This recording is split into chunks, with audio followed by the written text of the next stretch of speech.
Alright, so the squirrel's sitting there eating. And there he is. got him around the neck. Perfect. That was perfect.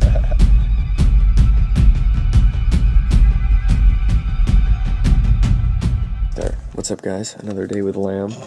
We're stringing up the compound, and we got a couple little squirrelies in sight.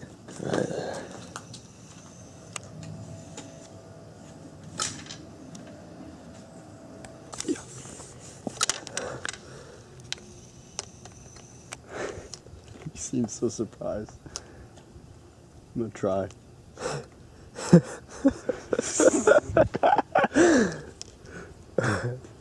Are you still gonna go? Dude, that's gonna hit the house. Dude, did you get hit up from here? I don't want to hit the rock though. I'll get into a bunch of trouble.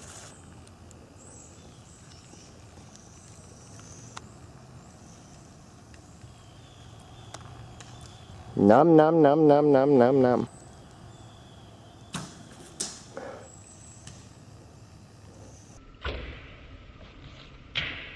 In the leg. No way, I heard that. It went in the leg. Alright, Arrow's in the leg. I see it. We found the arrow. Lamb insists to go get it right now before he shows you guys how to make a primitive trap.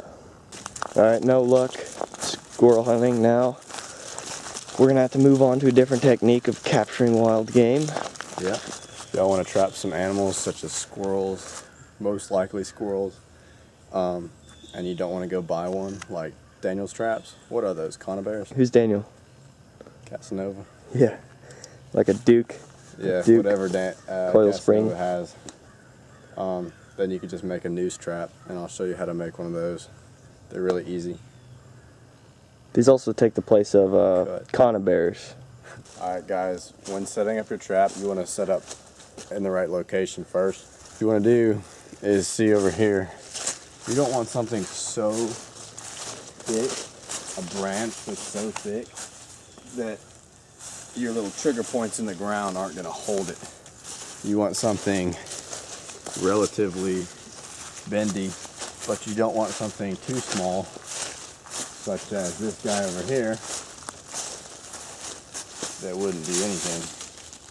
Alright guys, this is a good stick right here, because when you pull it down, there's not much, there's a good bit of tension, and when you let go, it'll fling it up in the air, and there's a good bit of suspension right here. So basically, how this trap is going to work, you're going to have a couple of sticks in the ground. I'll show you how that's done in a second.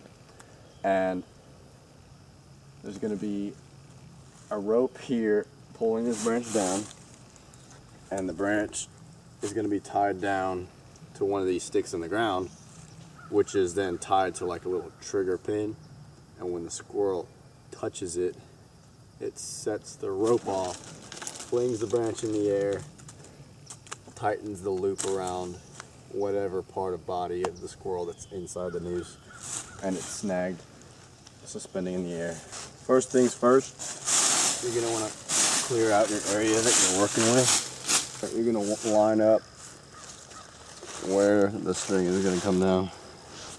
I have a rope right here.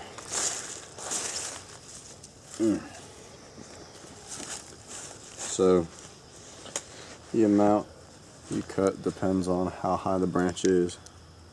Talk like you're interested in this. Alright, so I didn't even measure that. Just going with my gut. And you got quite a big one. You're going to tie it up here. I think it's the right size. Tying, you're going to cut this out hopefully.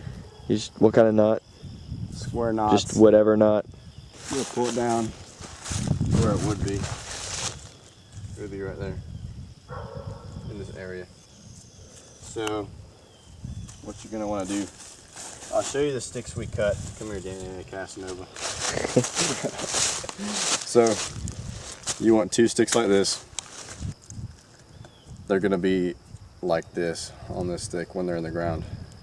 And you'll see that in a second.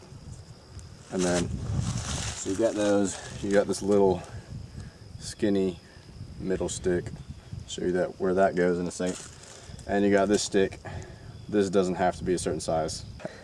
And then you got this little pin, and I will show you where that goes. All right, so you're gonna check to where the string goes down, and you're gonna hammer both of these little notched sticks into the ground. Is what gonna be heavy enough?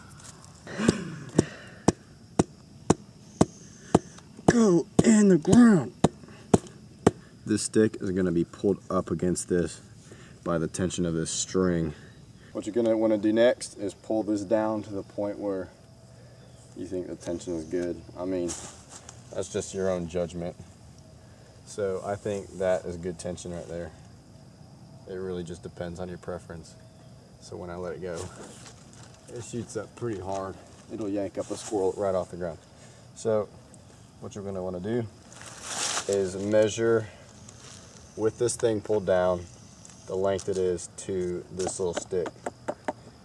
And you're gonna wanna tie this little pin right where you had measured. And it doesn't have to be a fancy knot, be a little square knot. I never went through Boy Scouts like Casanova. I don't know knots. All right, this pin is gonna be right here. All right, what I'm gonna do is for this little middle stick, it's kind of the trigger stick, I'm gonna shave off a little bit of the surface area so that it makes the trap more sensitive. So if the squirrel just barely touches it, hopefully it'll go off, rather than the squirrel just tromping over it and it not doing anything. Just take this stick and measure it from this pin, and that would be about right there. And you're gonna hammer this one into the ground. The trap is basically done. You just need to attach the noose to it. I prefer wire, like I was saying earlier, because wire, it's just smooth. And I'm gonna take these pieces off. Does that work? No. Oh. So he takes his mom's expensive aux cord from her car. Take a crappy wire that doesn't work. Technology dies all the time. And you're gonna wanna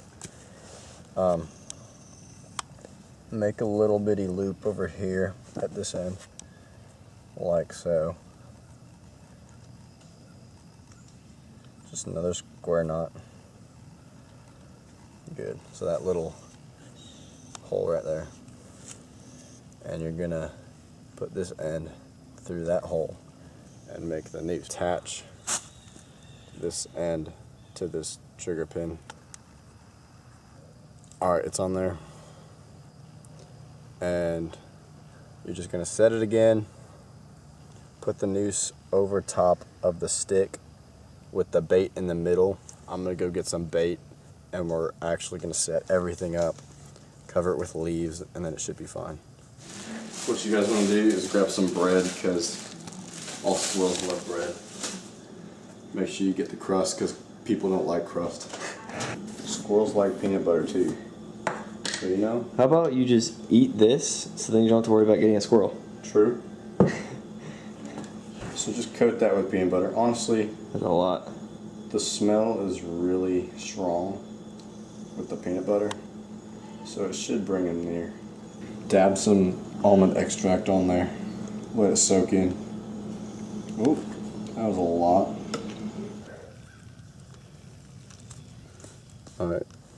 Casanova said break it into 2 chunks. Now we're gonna bait this bad boy.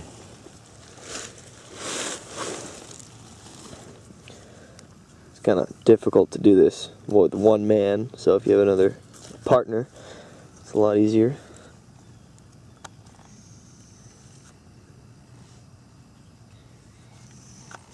And be careful when releasing it. Alright, we're going to slowly release.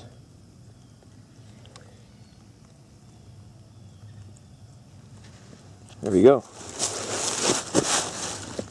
Don't be surprised if there's a little bit of bending. So what you're gonna do is you're gonna carefully, oh, Oi. did you see that?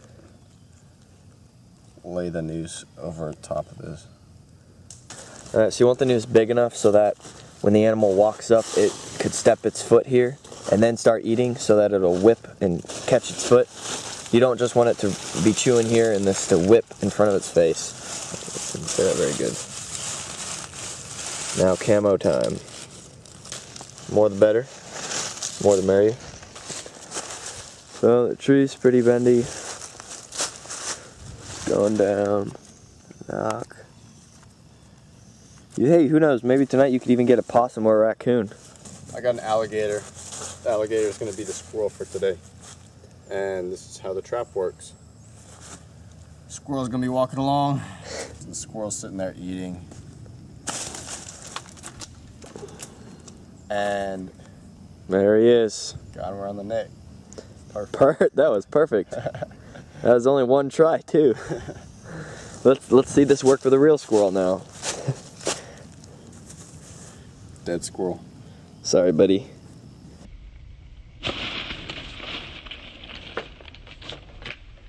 Alright guys, so that's how you make a noose trap.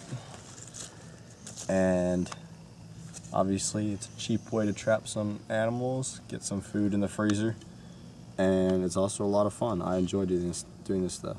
So hope you guys had fun doing it. I had fun making it. See you guys later. Make some Logan Hunting, episode 8.